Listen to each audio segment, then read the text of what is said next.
Bonjour, bienvenue à tous sur cette conférence proposée par le groupe Bouygues. Alors, réduire l'empreinte carbone des bâtiments durant leur exploitation, ça n'a échappé à personne. Les prix de l'énergie sont en train d'exploser puisque le marché est globalisé avec le charbon, le pétrole et le gaz. C'est vraiment un signal d'irrégularité des prix et l'effet est démultiplié sur la valorisation de la tonne carbone dont le prix a quasiment doublé.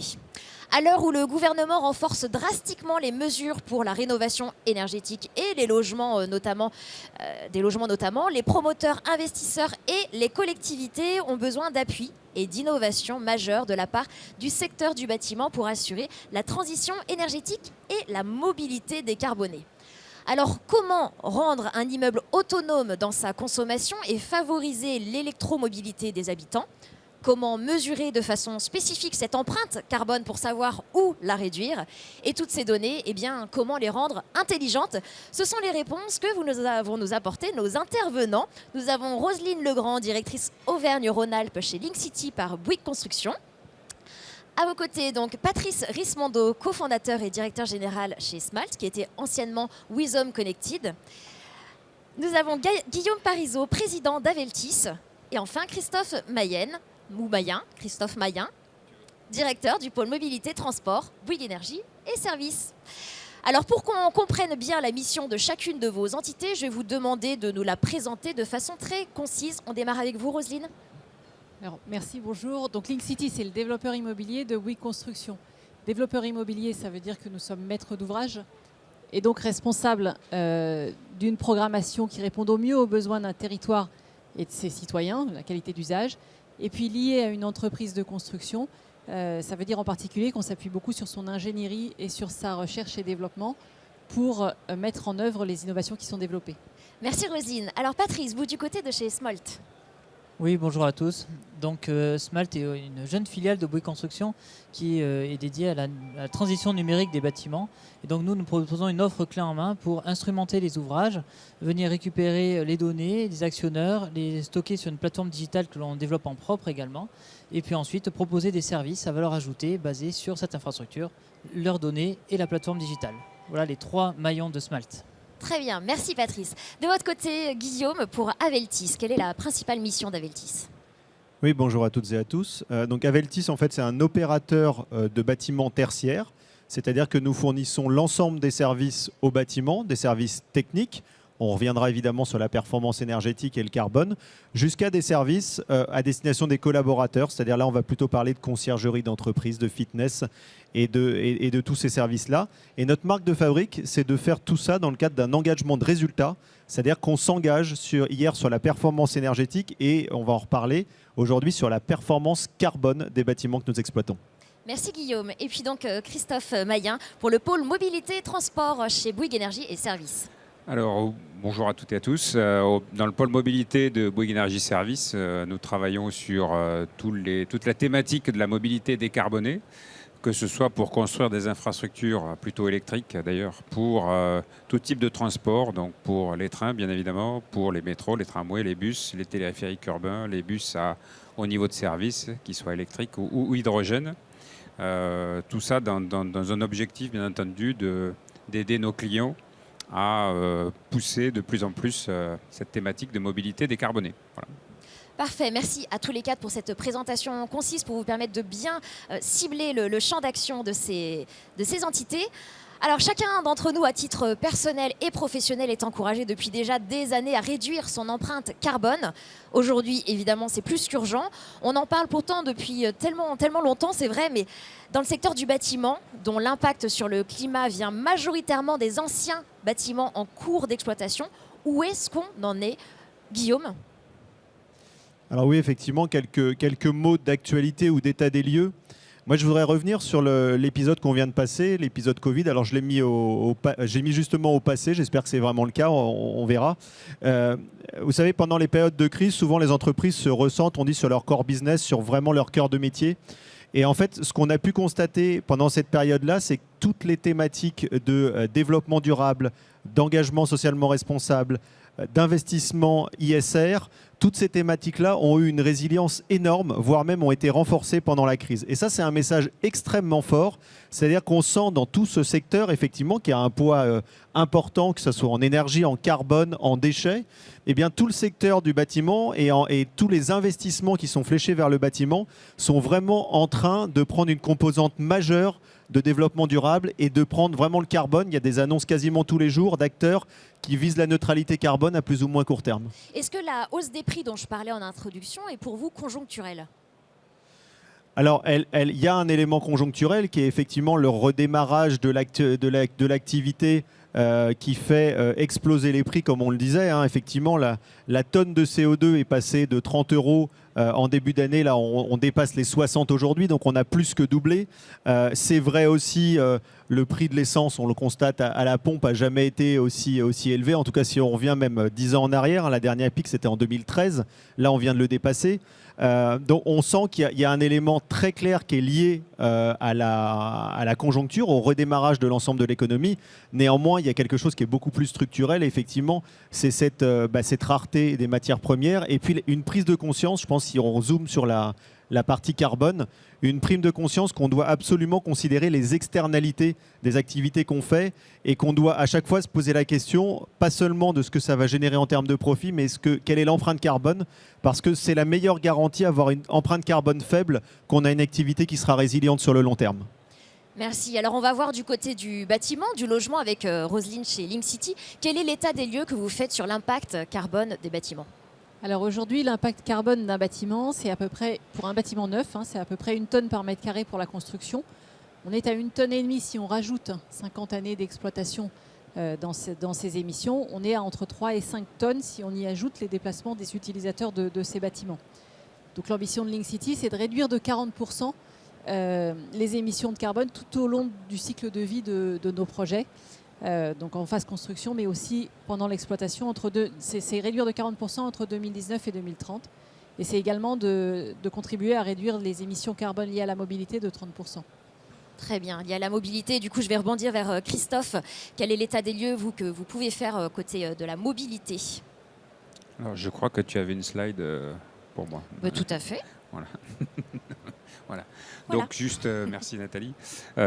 Sur la partie mobilité, en fait, c'est pas un scoop. Vous le voyez de plus en plus, les véhicules thermiques sont en train de basculer progressivement vers les véhicules électriques.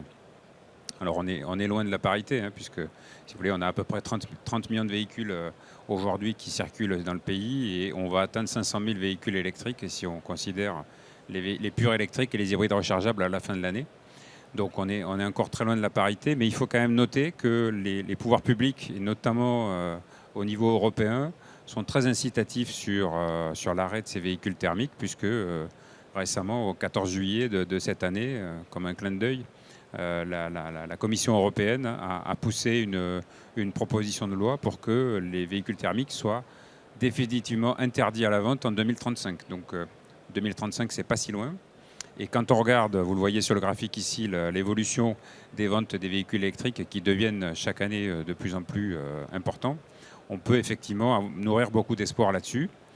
Et ce n'est pas sans impact, bien entendu, puisque tous ces véhicules électriques, il faut les recharger. Donc il faut bien entendu prendre en compte les infrastructures de recharge, que ce soit dans le domaine public ou dans le domaine privé, pour tous ces véhicules. Voilà.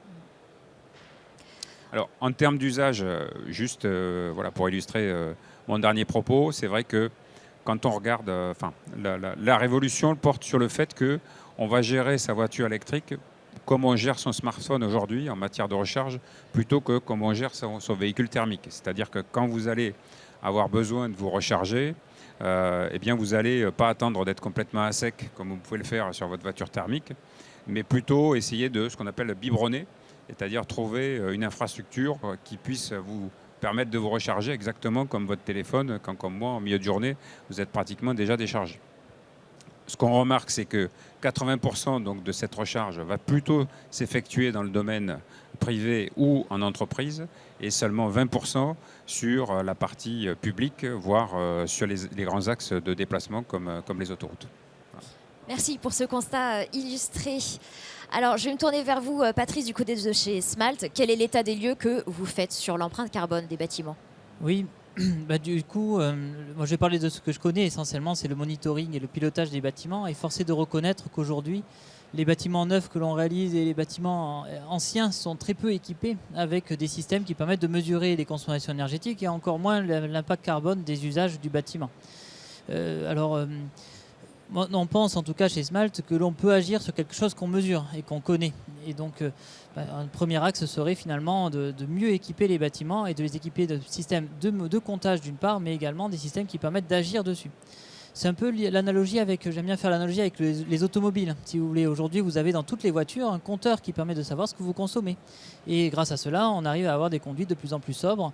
Et c'est cette démarche vertueuse que permet le monitoring énergétique. Et on peut imaginer aujourd'hui, par cette analogie, que les bâtiments, c'est comme si on achetait une voiture sans compteur de vitesse. On ne saurait pas du tout à quelle vitesse on roule et on pourrait d'ailleurs pas respecter les limitations facilement. Et c'est même un critère de choix en fait à l'achat du véhicule, sa consommation aussi. Donc on la connaît, Exactement. Elle est quantifiée et c'est vrai c'est ce qu'on n'a pas en fait sur les bâtiments. Donc on veut réduire l'empreinte, mais en fait on ne l'a pas mesurée, on ne la connaît pas. Exactement, on ne la connaît pas du tout. Alors vous allez me dire, oui, mais il y a la réglementation thermique 2012 qui a imposé le monitoring énergétique dans les bâtiments. Mais il y avait une exception à cette règle qui permet d'estimer les consommations du bâtiment et de les restituer de manière en papier ou de manière digitale aux usagers des bâtiments. Et malheureusement, c'est ce qui se passe dans la majeure partie des cas. Et donc, ce n'est pas un outil qui va servir à rentrer dans cette démarche vertueuse de réduction de l'empreinte.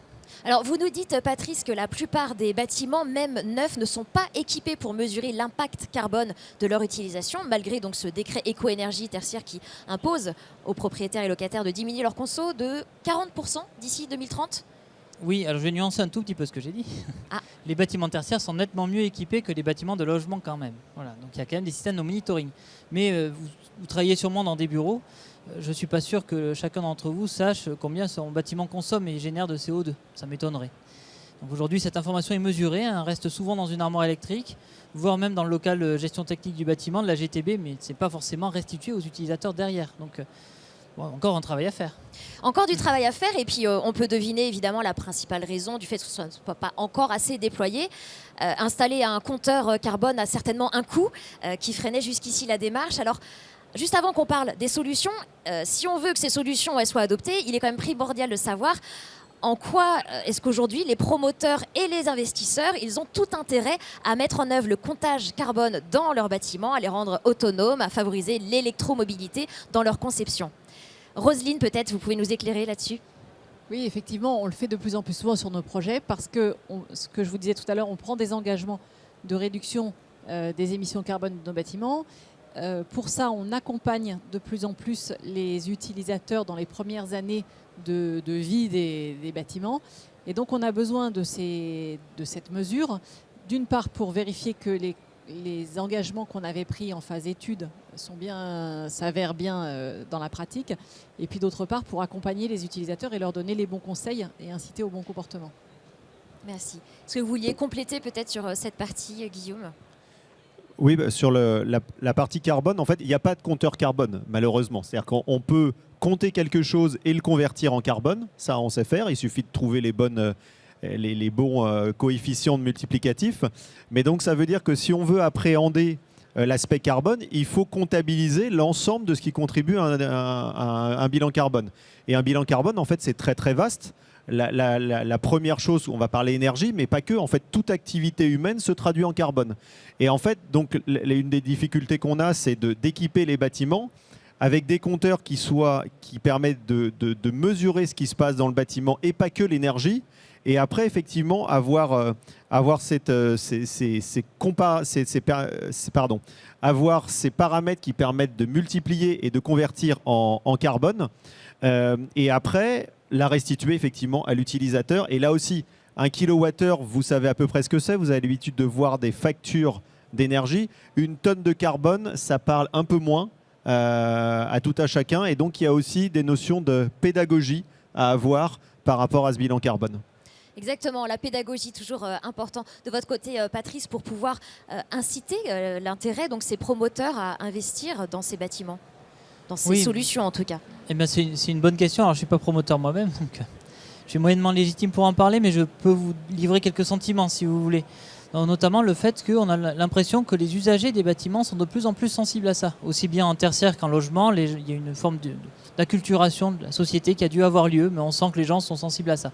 On voit qu'ils s'approprient les outils, on va en parler après sur les projets que l'on a réalisés, mais ils s'approprient les outils que l'on met à leur disposition.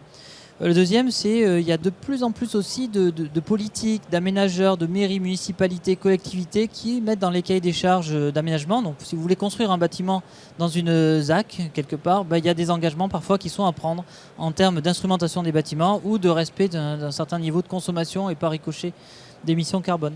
Voilà. Et puis le troisième point, c'est le contexte réglementaire. Le contexte réglementaire évolue assez significativement et de plus en plus, on le voit de toute façon avec la nouvelle réglementation thermique qui est à paraître, où il y a aussi des engagements et de plus en plus aussi de projets avec des engagements de performance énergétique et des performances. Et puis ensuite, ça, et on pourra en parler nettement mieux que moi, mais des engagements aussi en termes d'émissions.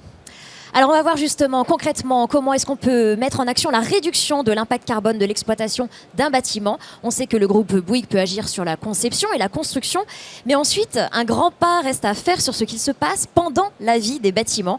Quand il est entre les mains de ses habitants, de ses travailleurs, comment est-ce qu'on permet à chacun de réduire ses émissions de carbone? On entre au cœur des solutions et Rosine, on va en parler à travers un exemple d'un projet concret. Alors, l'exemple dont je vais vous parler, c'est le projet que vous avez en photo derrière moi. C'est un projet qu'on appelle ABC, Autonomous Building for Citizens, qui se situe à Grenoble sur la presqu'île. C'est un projet qui comprend 62 logements, 42 logements locatifs intermédiaires et 20 logements sociaux. Il a été conçu par l'architecte Valode Épistre et nous l'avons livré à Grenoble Habitat au mois d'août 2020. Donc depuis août 2020, on a à peu près 180 personnes qui habitent maintenant dans cette résidence et qui démontrent qu'avec quelques gestes simples, on arrive à faire rimer qualité de vie et frugalité. Donc c'est un bâtiment autonome. L'autonomie, ça veut dire arriver à vivre avec, alors pour ce qui concerne l'eau de pluie qui tombe sur le bâtiment, et pour ce qui concerne l'énergie solaire que produit le bâtiment à l'aide de sa ferme photovoltaïque. L'autonomie, ça oblige à se poser la question de tout ce qu'on consomme. Et donc dans le domaine de l'énergie, d'essayer de réduire au maximum ses consommations et donc l'empreinte carbone en exploitation du projet. Concrètement, l'autonomie, ça repose sur 3 piliers. Le premier, c'est la sobriété. La sobriété, c'est consommer le moins possible. Donc l'enveloppe bâtimentaire est passive. Tout le bâtiment est isolé par 15 cm de liège, donc un isolant biosourcé, et équipé de menuiserie triple vitrage. Par ailleurs, la conception est extrêmement compacte pour que la consommation soit encore plus faible. Au-delà de l'énergie, la sobriété, c'est aussi d'avoir construit sur une friche, de n'avoir aucun stationnement pour voiture dans ce projet. On a un parking mutualisé sur la presqu'île qui est juste à côté. On a une place, à l'inverse, on a une place de stationnement vélo par habitant, donc ça fait 180 places vélo pour les 60 logements, et puis on utilise des matériaux biosourcés. Le deuxième pilier de l'autonomie, c'est l'efficacité, c'est-à-dire ce qu'on consomme, le consommer de la façon la plus efficace possible. Peut-être pour vous donner quelques idées, on a une pompe à chaleur qui récupère les calories des eaux grises pour réchauffer l'eau chaude sanitaire et donc ne pas gaspiller ces calories. On a des cuisines qui sont équipées en électroménager A+, et mieux, et puis tous les éclairages sont en LED. Et le dernier pilier de l'autonomie, c'est d'utiliser une énergie produite localement et distribuée en circuit court. Et donc effectivement, la ferme photovoltaïque que vous voyez sur les bâtiments produit de l'électricité qui est stockée pour être disponible le soir quand les habitants sont chez eux. Et on a une autoconsommation qui permet de la distribuer directement aux habitants. Très bien. Alors, vous avez travaillé sur ce projet en collaboration avec Smalt. Donc, Patrice, comment Smalt permet de mesurer la consommation carbone et à quoi ressemble l'équipement finalement des logements et des parties communes? On n'avait pas une slide. Je crois qu'on avait quelques images. Donc effectivement, Smalt a réalisé l'infrastructure numérique d'un tel bâtiment. On comprend bien, il y a énormément de systèmes en présence et sans le numérique, tout ça ne fonctionnerait pas de manière harmonieuse, on va dire. Et donc on a mis en place un système qui permet à la fois pour le gestionnaire et les différents mainteneurs de venir monitorer les systèmes. Donc naturellement les mesures de consommation, mais pas que, hein, il y a d'autres mesures qui sont faites dans les logements. Aussi monitorer les parties communes, l'état de fonctionnement, enfin l'état de santé finalement des équipements techniques du bâtiment et de relayer le cas échéant une alerte vers le bon mainteneur pour que l'intervention se fasse rapidement. Ensuite aussi pour la communication, l'écran que vous voyez en haut à gauche, c'est un affichage qui est disponible pour chacun et donc on peut voir en temps réel combien produit le bâtiment, combien il consomme en eau et en électricité. Voilà cette première partie. Deuxième partie, c'est plutôt pour l'occupant. Donc l'occupant a une application mobile à disposition. Cette application mobile lui permet de visualiser ses consommations, de vérifier aussi où il se situe par rapport à un budget énergie dont il dispose. Donc il peut voir en fonction que le mois passe, comment il se situe et s'il dépasse, il peut anticiper ce dépassement et éventuellement avoir une action préventive sur ses propres consommations. Il peut également piloter son logement, il y a un peu de domotique, il peut piloter ses stores pour favoriser les apports solaires ou les réduire au contraire en été pour favoriser le confort d'été. Il peut piloter son chauffage à distance et ils peuvent piloter les éclairages aussi, donc on évite ainsi que des lumières soient laissées allumées alors qu'il n'y en a pas besoin. Ce qui arrive régulièrement dans des pièces aveugles. Voilà. Mais on ne s'est pas arrêté là. Sur cette application mobile, il y a également un lien bailleur-locataire avec une messagerie qui a été mise en place pour permettre de passer un certain nombre d'informations. Il y a le lien aussi avec les transports de l'agglomération de Grenoble. Il y a un tramway qui est à proximité et donc on incite à cette mobilité en leur mettant à disposition la même chose qu'il y a sur l'affichage digital qui est sur la station de tramway. Ils savent quand est-ce que le prochain va passer sur leur smartphone. Voilà.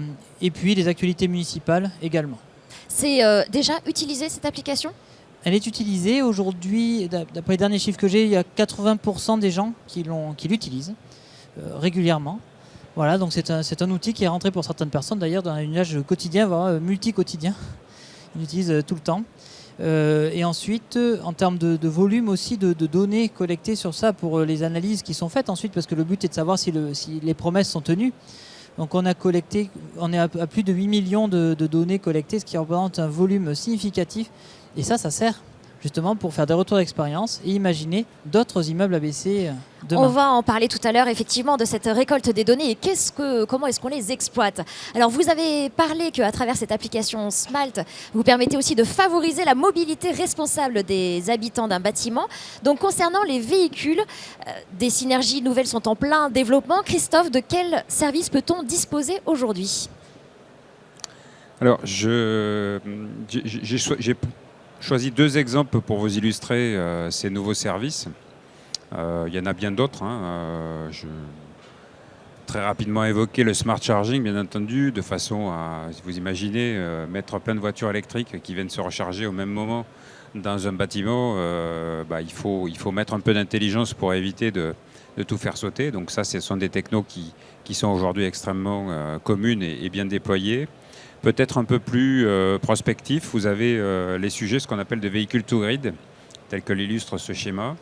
L'idée, c'est d'utiliser les batteries des véhicules électriques pour faire ce qu'on appelle de l'effacement de réseau, c'est-à-dire pour pouvoir permettre aux gestionnaires de réseaux électriques de pouvoir réguler la distribution de l'énergie électrique sur leur réseau au travers donc, de ces batteries des véhicules électriques. Il faut savoir par exemple qu'aux États-Unis, en Californie, cette prestation permet de donner de l'argent aux propriétaires de véhicules électriques qui acceptent que leur voiture finalement soit rechargée dans un laps de temps pendant la nuit, mais peu importe à quelle heure elle se recharge à partir du moment où le matin quand ils la prennent elle est chargée. Cette prestation elle est aujourd'hui rémunérée par les opérateurs. Ce n'est pas encore le cas en France, mais on y travaille activement et ça pourrait devenir quelque chose d'extrêmement intéressant. Le deuxième exemple pour illustrer, c'est ce qu'on appelle la connectivité prolongée. Aujourd'hui, une voiture électrique, je vous l'ai dit tout à l'heure, ça ressemble beaucoup à un smartphone. Les releases, les mises à jour du véhicule sont faites la nuit directement par connexion. Et en fait, on a un continuum, si vous voulez, d'informations entre la partie logement, la partie véhicule et la partie travail, qui permet de commencer à regarder comment ces différentes données qu'on peut avoir dans ces 3 environnements-là peuvent être mutualisées intelligemment pour pouvoir permettre, bien entendu, un meilleur confort, une meilleure utilisation aux propriétaires, enfin en tout cas à la personne qui va générer ce flux. Voilà. Merci. Alors évidemment, tous ces systèmes connectés qui permettent l'économie de la consommation apportent un bénéfice encore plus fort lorsque dès en amont, la conception du bâtiment favorise leur intégration. Et donc, Guillaume, dès la phase projet, Aveltis a un rôle très important dans cet objectif final de diminution de l'empreinte carbone des bâtiments. Quel est ce rôle ? Alors tout simplement, c'est anticiper la phase d'exploitation et être capable d'intégrer dès la conception la projection de ce que sera le bâtiment dans sa vraie vie. Alors pourquoi c'est important de le faire très tôt ? Il y a deux raisons. La première, c'est que évidemment, ça va changer la manière dont on va concevoir le bâtiment et on va anticiper un certain nombre de sujets avec le retour d'expérience de bâtiments déjà exploités. Et la deuxième, c'est qu'on va on va suivre pendant la phase de réalisation le fait qu'on atteigne l'objectif en conception. Ça peut peut-être vous paraître bizarre si vous n'êtes pas très affûté avec la manière dont on construit, mais aujourd'hui, on vient d'un monde dans le bâtiment où il y avait très peu d'engagement de résultats, que ce soit au niveau de la réglementation ou dans la vie des bâtiments. Et donc, en fait, on faisait des calculs sur une base théorique de ce que serait la performance du bâtiment. Donc aujourd'hui, à la fois sous pression réglementaire et à la demande des futurs locataires, il y a vraiment une démarche de contrôle qualité continue et de performance continue qui fera que le jour où on livrera le bâtiment, on sera sûr qu'il sera conforme à la performance qui était attendue et donc qu'il n'y aura pas de mauvaise surprise après dans la phase d'exploitation. Et du coup, une fois le bâtiment habité, que devient le rôle d'Aveltis ? Eh bien là, c'est maintenant, une fois que le bâtiment a été mis dans la bonne configuration au moment où il a été livré, eh bien c'est tout simplement de le maintenir dans cette bonne configuration. Ça se fait main dans la main avec l'utilisateur, évidemment, parce qu'il s'agit aussi de s'adapter à son cahier des charges. Parfois de le sensibiliser à des sujets. Il est très clair que si vous avez un utilisateur qui vous demande de chauffer à 26 degrés son bâtiment, il va être moins performant que si on le chauffe à 21 ou à 19. Alors 19, j'y crois pas trop, je fais un petit clin d'œil parce que c'est ce qu'on est censé faire dans le réglementaire, mais personne ne le fait. Et donc plutôt à 21. Et donc là, il va falloir faire ce mix entre une optimisation technique. Donc là, c'est plutôt en back-office, c'est les équipes, ça va être plutôt l'optimisation de tous les systèmes. Et puis cette démarche d'interaction permanente avec l'utilisateur pour le sensibiliser, lui faire un retour de la performance réelle du bâtiment et l'aider à trouver des axes d'amélioration. Très bien. Je vous propose maintenant de regarder un deuxième exemple pour illustrer à grande échelle les actions de réduction de l'impact carbone des bâtiments. Roselyne, on va voir l'îlot fertile dans le 19e arrondissement de Paris, qui sera le premier quartier à viser le zéro carbone en phase d'exploitation à Paris. Et c'est une opération d'ailleurs qui a été lauréate de l'appel à projet Réinventer Paris. Alors au-delà de toutes les démarches d'économie des sources d'énergie appliquées à ce projet, quelles sont celles qui vont permettre d'accéder à la neutralité carbone ? Alors effectivement, c'est un projet qui a été lauréat de Réinventer Paris. C'est un projet qui a été conçu avec l'agence d'architecture TVK, qui comprend une programmation mixte. Vous avez une perspective derrière moi. On a 440 logements dans ce programme. On a 360 places d'hébergement hôtelier, hôtels et auberges de jeunesse. On a également un complexe sportif, des cafés, des commerces et des bureaux, ainsi qu'un incubateur justement autour de la faible émission en phase d'exploitation. Et puis le tout construit autour d'un îlot vert. Alors, comme pour le projet dont je vous ai parlé précédemment, ABC à Grenoble, évidemment, on a cherché à minimiser l'empreinte carbone en phase dès la conception pour la construction. Donc on a de la pierre massive porteuse qui est donc un matériau géosourcé pour la construction, pas de parking, la même compacité comme sur ABC, du triple vitrage, une pompe à chaleur qui récupère les calories des eaux grises et des panneaux photovoltaïques. Là où on va au-delà pour être effectivement zéro carbone, y compris en exploitation, c'est d'engager en fait l'ensemble des partenaires qui vont exploiter le bâtiment pour relever ce pari. Et en particulier, les acquéreurs du projet se sont engagés à souscrire des contrats verts provenant d'énergies renouvelables. On a effectivement une production d'électricité photovoltaïque sur le site. Et alors toutes les données de consommation d'énergie, de température des logements sont collectées par Smalt justement et analysées par MBix. Et on a un accompagnement par une association pour tous les utilisateurs du site pendant 10 ans. Donc ça veut dire qu'en fait, on va avoir un retour très complet sur quelles sont les consommations réelles des bâtiments. Et en 10 ans, on va pouvoir avoir un effet réel sur le comportement des occupants des bâtiments. Alors vous nous le dites, un projet en partenariat là aussi avec Smalt. Patrice, peut-être un complément sur ce partenariat ? Oui, je peux évoquer le système qui a été mis en œuvre, qui est finalement similaire à ce qui a été fait sur Grenoble ABC, mais avec quelques différences. On a toujours une infrastructure numérique, toujours des compteurs qui permettent de mesurer. De toute façon, si on ne mesure pas, on ne peut pas agir. C'est partie des choses dans lesquelles on croit. Et puis, ce que l'on fait en plus sur ce bâtiment-là, c'est qu'on vient réguler la température quelque part des logements, parce que ce sont des radiateurs électriques, comme je l'évoquais, les gens ont la main dessus et ils pourraient mettre les températures qu'ils souhaitent et puis ouvrir les fenêtres, etc. On pourrait avoir un certain nombre de mauvais comportements, de mauvais usages. Donc là-dessus, le numérique vient en renfort et nous permet de faire une régulation globale du bâtiment sur des radiateurs individuels. Voilà, ça c'est une nouveauté, quelque chose qui nous permet de plus facilement proposer dorénavant sur les projets du chauffage électrique, qui est aujourd'hui, cette énergie est aujourd'hui décarbonée en France. Donc intéressante pour les objectifs qu'on recherche. Voilà.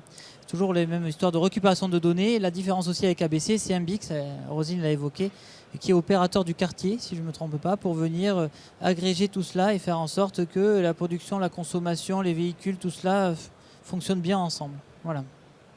Merci pour ces présentations des solutions. Alors là, comme promis, on va parler bien sûr de l'utilisation maintenant des données, puisque les actions pour mesurer et réduire l'empreinte carbone représentent une incroyable quantité et diversité de données recueillies. Que deviennent ces données, Guillaume ? Alors, elles vont servir à deux choses. La première, et je reviens, c'est de remettre l'utilisateur dans le jeu de ces données. Donc l'idée, la première chose, c'est de lui restituer sur des écrans d'accueil, par exemple. Quand on va rentrer dans le bâtiment, on va tout de suite avoir une vision de l'empreinte carbone du bâtiment et, si possible, avec des grandeurs qui parlent à tout à chacun. Donc, au lieu de parler de kilowattheures, on va parler d'équivalent de consommation d'un logement, par exemple, parce que ça nous parle beaucoup plus. Donc, il y a tout ce côté sensibilisation.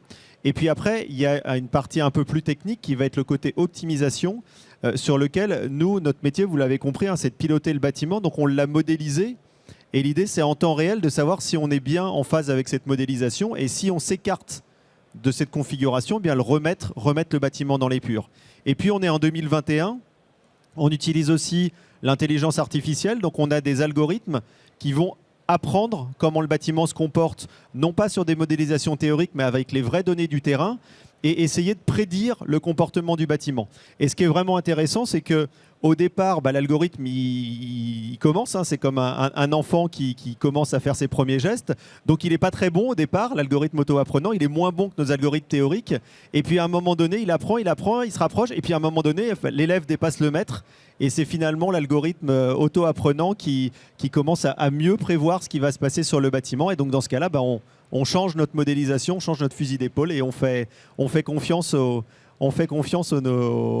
jeunes devenus grands. C'est ça. Merci Guillaume. De votre côté, Christophe, pour l'électromobilité, que deviennent toutes les données récoltées ? Alors j'aime beaucoup ton image du jeune qui devient grand, mais bon, je reviens là-dessus. Sur la partie électromobilité, bien entendu, la donnée est complètement centrale. Alors je ne vais pas m'étendre sur la partie véhicule où, bien entendu, les données d'utilisation de la batterie sont absolument fondamentaux, puisque c'est la batterie qui caractérise la valeur d'un véhicule électrique. Sur la partie qui nous concerne, plutôt sur les infrastructures de recharge, je dirais que le premier objectif pour nous de cette donnée, c'est de la mettre au service de la performance. Pourquoi ? Parce que vous entendez peut-être parler dans la presse, mais aujourd'hui, les bornes de recharge sont un petit peu décriées, puisque malheureusement, pour certaines d'entre elles, quand on arrive devant et qu'on ne peut pas recharger son véhicule électrique, eh bien, la réputation des opérateurs, voire des installateurs, est plutôt mise à mal, et c'est tout à fait normal. Donc nous, on travaille vraiment à une optimisation de cette performance et on utilise la même technologie, le machine learning qu'évoquait mon voisin, de façon à regarder comment ces données qui nous remontent sur les informations de nos réseaux de recharge peuvent être analysées, optimisées et progressivement pour se diriger vers ce qu'on appelle de la maintenance prédictive pour ne plus être en réactif lorsqu'on a un problème, mais bien être en capacité d'anticiper ce problème et d'intervenir avant qu'il n'arrive. Voilà. Et tout ça, ça commence à devenir parfaitement concret, et ce qui nous permet aujourd'hui d'avoir des taux de disponibilité sur nos réseaux qui sont parmi les meilleurs du marché. Très bien, l'utilisation donc intelligente de ces données, vous le dites, auto-apprenant, prédictif.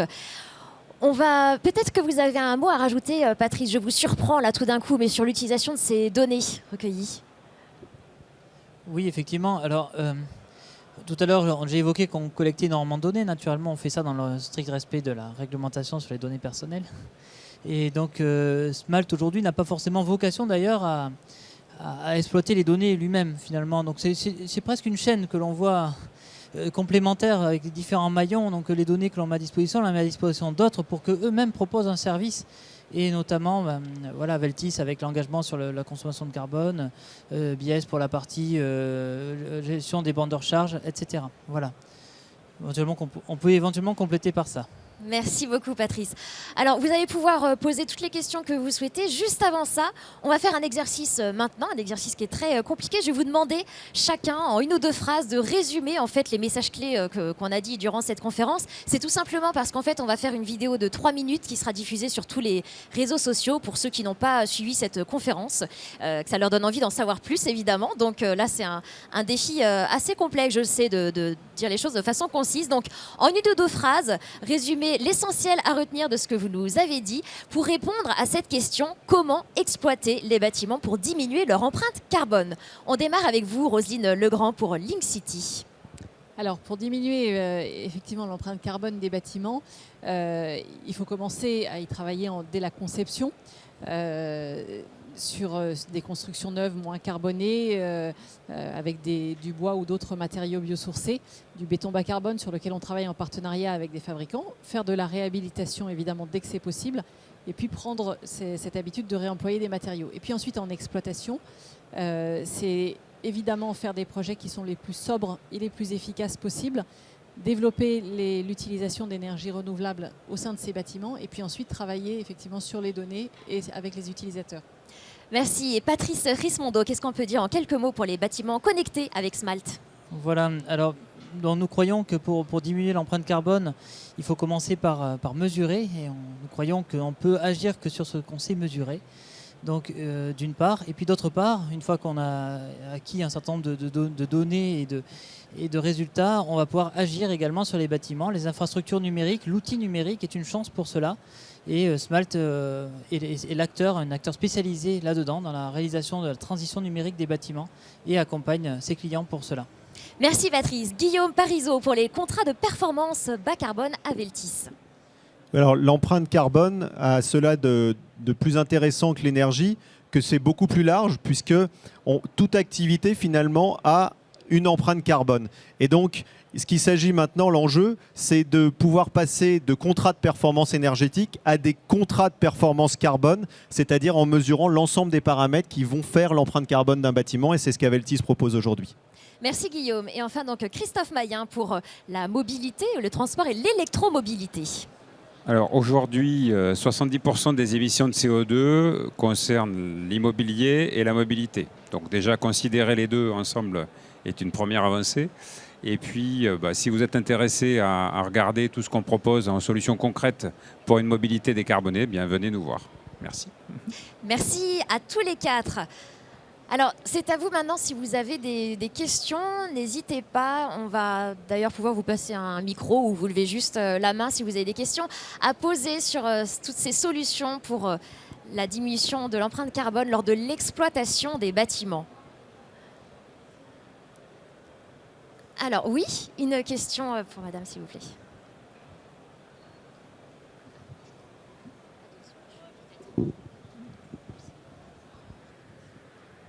Merci, bonjour.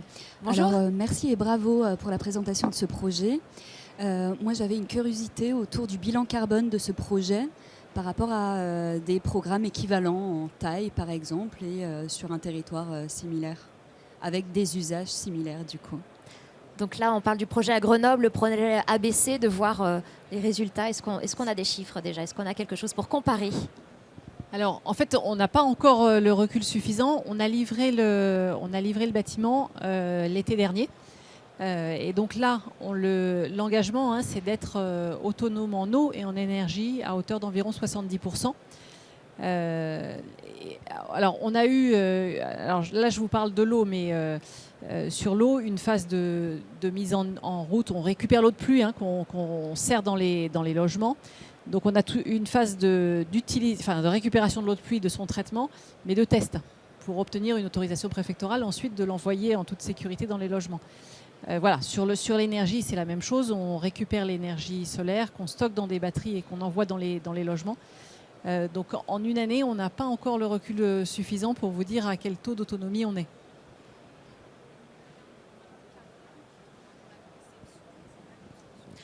Alors, en termes de bilan carbone pour la conception, la construction, c'est ça? Oui, disons qu'on est donc il y a bien les 3 scopes, hein, mais donc je comprends que sur le 3e scope pour l'exploitation, étant donné qu'on est au début de l'utilisation, ça peut être non possible. Par ailleurs, effectivement, sur les 2 premiers scopes dont vous avez eu la maîtrise sur la conception et la construction, avec tous les services associés, donc la data, la mobilité. Qu'est-ce que donne un bilan carbone par rapport à un projet qui peut être équivalent, un peu plus conventionnel? Alors, du coup. Oui, vous avez raison. Sur la conception, l'analyse a été faite. Bon, je ne sais pas vous donner les chiffres là comme ça, mais à votre disposition pour en échanger. Oui, merci. Oui, là, on était vraiment focus sur l'exploitation, mais évidemment, du coup, il y a les chiffres. On peut vous renseigner sur tout ce qui est conception, construction, pour avoir les chiffres de l'empreinte carbone sur cette partie-là. Une autre question, oui?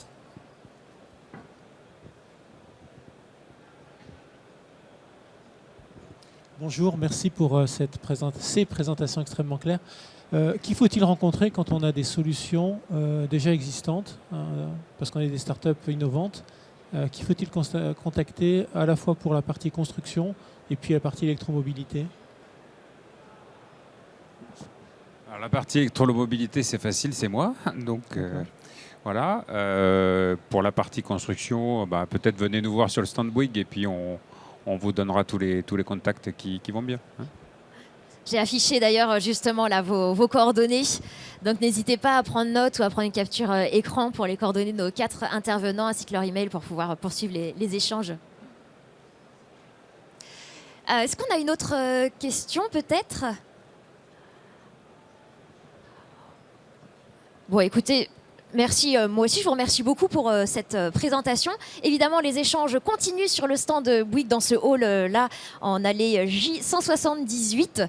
Merci beaucoup, donc Roselyne Legrand, Guillaume Parisot, Patrice Rismondo et Christophe Mayen. Merci d'avoir été avec nous. On poursuit les échanges. On se retrouve au forum Management des risques tout de suite pour découvrir les innovations en termes de construction bas carbone. Ça démarre à 14h05.